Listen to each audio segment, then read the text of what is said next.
What's up, my Crusader Kings and Queens? Today, I was doing, I guess you could call it a little speed run of forming Ireland in 10 years or less. And you see here, I'm just trying to re-roll the character I'm starting with in Thomond until I get, like, traits I like. I wanted him to have a martial trait, education trait, but, you know, I was fine with Midas Touch. I was thinking about it and I was like, you know what, the extra money would probably help, and I just went for a chivalry focus anyway. And then, to do this in 10 years, you're going to want to be super, super aggressive. So I just immediately started spending to increase my minute-arms. And in my previous attempts at this, because I did a couple practice runs to get a strategy down pat, I kind of just declared war on everyone all at once. And if you get lucky in the first battle and, like, capture them, I guess this is a valid strategy. But in my attempts, I can never get it to work. So here I just decided to do them 2 at a time instead of 5 at a time. And it worked out much better in my favor. So I'm starting with trying to get the duchy title. I think, is it called Desmond? Maybe? I don't remember what the duchy's called. Or is it Desmond? I don't think it's Desmond. I think Desmond's just that one county. But I die really quickly, which doesn't really matter too much since I only have 1 cent, so the succession was fine. And he was a diplomacy focus, which usually that would be super, super helpful. Because if you can form the Kingdom of Ireland really quick, everyone will diplomatically join you. But unfortunately, things don't exactly go my way. And everyone in the north forms a little confederation, so I have to do a bunch of wars to get them under my wing. Here I'm protecting myself from raiding. I probably should have just let them raid me. It didn't really make that much of a difference, and I could have had more time to declare wars, but it ended up being okay. I was able to do it within my set time limit of 10 years. So here I'm looking at where I want to expand out next, seeing if I could get any good alliances. Nothing super great, but I was able to get one in Northumbria, but of course that alliance doesn't last very long because they're about to get conquered by Jorvik. But you know, anything, I'll take anything. So then I continue conquering some of the one province minors, and I was thinking about whether I should do this first or if I should go in the Meath, where I have that claim. But so when you start as the Baron of Thomond, I don't know how to say it. Yeah, he has a claim on Meath, and since I'm his son, I inherited it. I guess that means it's a... Or I guess they both had a claim, because usually you don't inherit claims. I'm not sure exactly about that. But all this goes pretty easy. And then I was like, okay, now I got a... Well, I'll have a decent amount of prestige once I make these 2 duchies. And I was like, okay. I could either go in the Meath, or I could go to Connacht and do a big old subjugation war. I was like, okay, maybe subjugation war is the way to go. Or actually, I'm trying to remember. I think actually I first attack the confederation. Let's see. Okay, I'm thinking about the duchy. Yeah, I need distinguished to be able to do the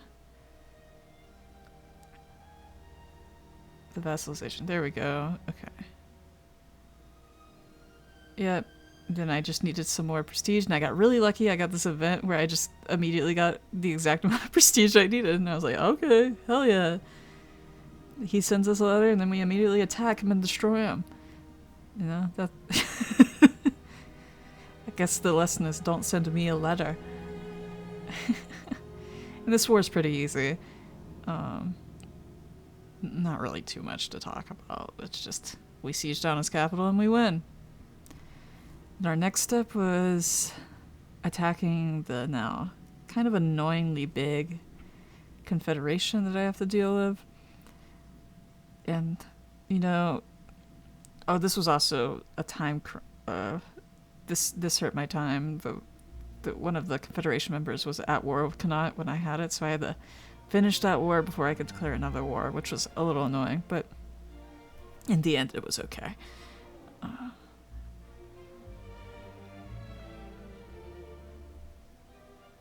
So yeah, once I completed this war, I decided, alright, it's time to go into Meath. Because they're the biggest person in the Confederation, and if we get rid of Meath, that's going to weaken them quite a bit. And then I also looked to see if I could do the kingdom, and Jackson, who was with me while I was recording, reminded me, hey, you have prisoners you can ransom. Also fixed my my vassals so they wouldn't rebel. Yeah, so I go in the Meath. Unfortunately, like every single one of my campaigns, everything doesn't exactly go to plan. And at first, you know, everything's going great. I'm trying to track down all the miscellaneous stacks, get some victories while they were split up, and run through their manpower. And it was working, it was going good, and then I went up to siege down their capital. But unfortunately, we had a Norse invasion, and because I wasn't a king, I couldn't just give them the title, so I decided to fight them for a bit of prestige, and of course they outnumbered me, but you know, I have a brain, the AI doesn't, so it didn't end up being that difficult, you will see. I first decided to focus on Meath just to get that done, and left my my southern underbelly just to be sieged down. I hoped that the Vikings would fight the Confederation's troops, and you know, they didn't end up fighting them at all, which wasn't great. And I finally decided to ransom all those prisoners to form the kingdom, which in a normal circumstance would be basically you win, because then you could vassalize everyone, but you know, of course they have that stupid confederation, so I have to fight more wars. So I noticed I had a little mountain down here, or I guess it's hills actually down here in the south, and I decided to sit there because they're just like peasant troops that are not too difficult to fight, and it was a really easy victory, and we had a 100% war score for a second, and then they said, no, we don't actually have a 100% war score, so I had to go fight them again, but it was really easy, just like the first battle, and we won the war. Now, the next question is where I should go. Should I go back into the Confederation, or should I try to get the big one out of the way? I decided to go into the Confederation. I was hoping I could declare war on them individually, but Confederations, they always join all together, so I just have to fight the three of them. And not much to say about this war. This was really easy. Just another quick siege, and then we win.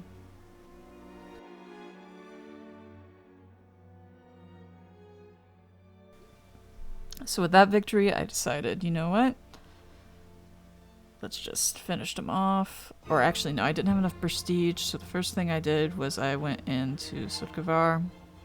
I think that's how you say it. I don't actually know how to say it.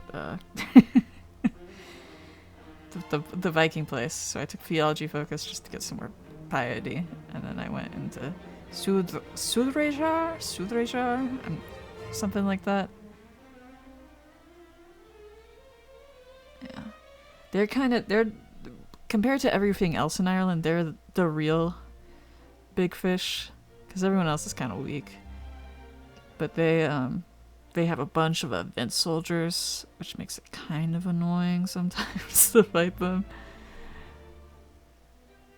So here I'm just giving out titles to make my vassals not hate me as much, to try to make things easier. And then I decide, you know what, he outnumbers us 2-1, but you know, I like those odds. They're fighting another war. It should be fine. It should be fine. So then I raise up my troops. I have a lot of prestige as well, so I decide, yeah, I should probably focus on my men-at-arms as well. I kind of forgotten about that in my endless little wars against the Confederation, but Jackson was here with me, and he reminded me. He was like, Katheryne, you gotta make your men-at-arms. And I was like, okay. So I made some armored footmen just so I'd have a big advantage. There we go. And once again, not really. This war was surprisingly easy. I'll say it wasn't really difficult at all. I just won the siege, and I had some quick and easy battles against the Swedish, and then Crusader came over. Another easy battle, and then after that, the Swedish, they landed again, and it gave me another easy victory, and then the ticking war score was just enough, and I won the war. So after that, it was just those two little counties who still had a confederation. If they hadn't had a confederation, I could just ask them to join, but no, we have to fight this war.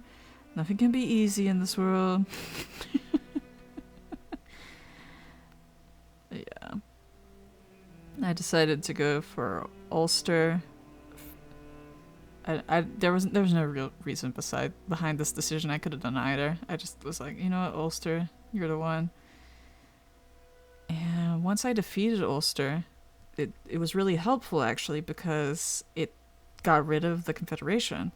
So the last guy, I didn't have to fight another war. I was just able to ask him to join. He was like, oh yeah, sure, you're a cool guy. And this is also when I stopped really caring about my realm, because I'm like right at the end and it doesn't matter anymore. So I had to wait like a week or a month for the tick over. There we go, and he's free for the Confederation. Make him a vassal. Bam, we do it. Oh, and also we have a little bit of a civil war, but that doesn't matter. We won the challenge. We did it. 10 years, one Ireland.